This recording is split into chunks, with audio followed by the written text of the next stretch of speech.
শ্রীরামকৃষ্ণদেবের পার্থিব দেহ ছেড়ে অমৃতলোকে যাওয়ার পর শ্রীমা সারদা দেবী অত্যন্ত ভেঙে পড়লেন। মতো অবস্থায় বলরাম বসু মাকে কিছুদিনের জন্য তীর্থে পাঠানোর কথা বললেন। তাই শ্রীমা ও তার কিছু ভক্ত বৃন্দাবনে রাধা শ্যামসুন্দর মন্দিরে কিছুদিনের জন্য গমন করেন।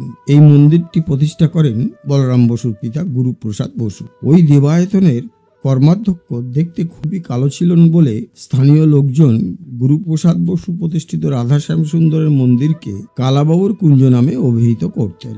এতদিন যাবৎ শ্রীমা কাউকে দীক্ষা দেননি বা দিতে চাননি, কিন্তু কালাবাবুর কুঞ্জই শ্রীরামকৃষ্ণদেবকে যোগীন মহারাজকে দীক্ষা দেওয়ার জন্য আদেশ দিলেন। এই স্বপ্ন তিনি পরপর কয়েকদিন পেলেন। ঠাকুরের আদেশ মেনে যোগীন মহারাজকে এখানেই দীক্ষা দেন শ্রীমা। দীক্ষার পর যোগীন মহারাজের নাম হয় স্বামী যোগানন্দ।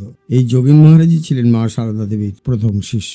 আশা করি ভিডিওটি ভালো লেগেছে। যদি ভালো লেগে থাকে তাহলে প্রতিদিনের মতো লাইক, শেয়ার, কমেন্টস করবেন। আর একটি ছোট্ট অনুরোধ রইল, যারা এখনো আমাদের চ্যানেলটি সাবস্ক্রাইব করেননি তারা অবশ্যই চ্যানেলটি সাবস্ক্রাইব করে আমাদের পাশে থাকবেন।